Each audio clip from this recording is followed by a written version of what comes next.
Okay, so the problem we're looking at today is the USACO 2020 January contest gold problem 3 of Springboards. So you can pause video first and look at the problem yourself. Okay, I assume you read through the problem. So basically what you're being asked is you're given a coordinate grid of size m by n, where n is at most 10 to the 9th power, with p springboards on it, where p is at most 10 to the 5th. And each springboard is kind of like a teleporter. So you have a starting coordinate and an ending coordinate. And if you go on a starting coordinate, you get an ending coordinate without needing to walk at all. And now you're being asked, what's the minimum step you need to walk in order to get from 1, 1 to n on this grid? So you can pause the video once again and think about this problem yourself. Okay, so as I assume you thought about it. First, you have to know this is a very, very difficult problem, I would say, for a gold group, and it's not US Open, and it's 2020 is really difficult. So the way that I first thought about this problem is, so first of all, it's kind of like a shortest path, right? But we can't actually construct edges between springboards because there's 10 to the 5th power of them, and if you construct edges, it's gonna be n squared, which is too slow. So we can't construct edges, but shortest path. So what do we do? Well, we can try dp, right? That's another way to find shortest path without actually constructing edges. So then let's define fi to be the minimum number of steps needed to walk to the starting point of springboard I, right? So we call my code. Fi is the minimum step you need to walk to get to the start of springboard I. And we can clearly see I can be defined as this for any springboard that can reach I after using springboard J. So it's going to be the distance you need to walk from the end of J to the start of I plus the distance you need to walk to get to start of J, right? And this only holds true for every single springboard J that satisfies this condition because that's the only ones that you can reach after using. You can reach I after using J.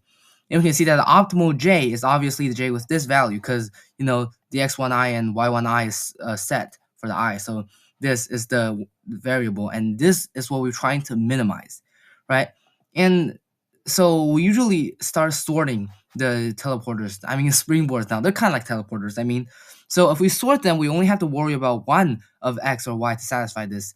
And I sorted them by x. You can sort them by y, but I just prefer sorting them by x. So after sorting them by x coordinate, we only have to worry about y2 being less than the x being less than the y1 of I, right? So then if we store this pair into a data structure, basically now we're trying to find is for every single pair where the y2 is less than y1I, we try to minimize the second term, right? So what does this sound like? We're trying to find something with the best value out of everything that satisfy a constraint. We can use something that's kind of like a monotonic stack. So we can use an idea similar to monotonic stack, where I'm gonna explain it more explicitly in the code right here.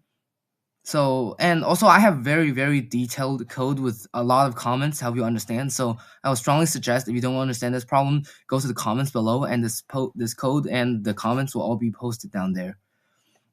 So what do I mean by the monotonic stack kind of thing? So I'm gonna store this pair in a map M, and mi means the pair. Mi is just gonna be this pair that we just defined up here. This pair, yeah, that's gonna be stored in map M. And every time, since we know we want the y2 to be as small as possible, right?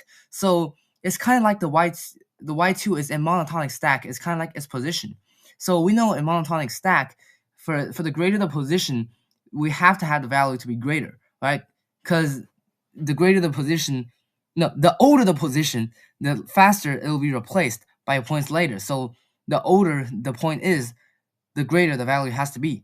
And in this case, since we want the value to be as small as possible, since the smaller the y2, the better, the greater y2 have to always have a smaller second term than the pair with the greater y2, with the smaller y2, right? Because the smaller y2 can satisfy more i's.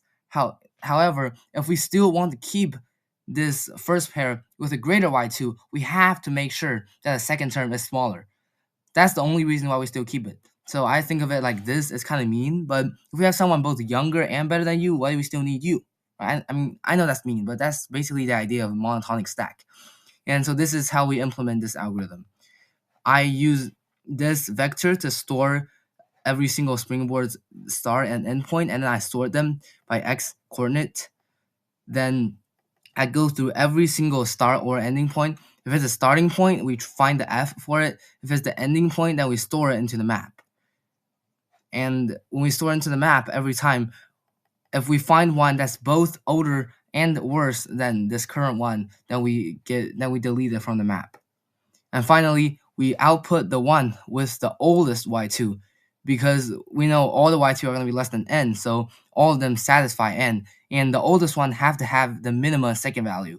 So we use the one r begin, which is just the end of the map, which has to be the one with the greatest y2, which has to be the one with the least second value, right? And that's going to be our answer. Oh, and also you have to add the distance you need to walk to n from the end of the springboard. So that's going to be our answer. So, like I said, this is a very, very difficult problem, I would say, for that time period and for gold group. It involves a lot of thinking and it's data structure, optimized DP. So I would strongly suggest looking at the code that I'll be posting down in the comments. So hopefully you will understand how to solve this USACO 2020 January contest gold problem 3 of Springboards after this video.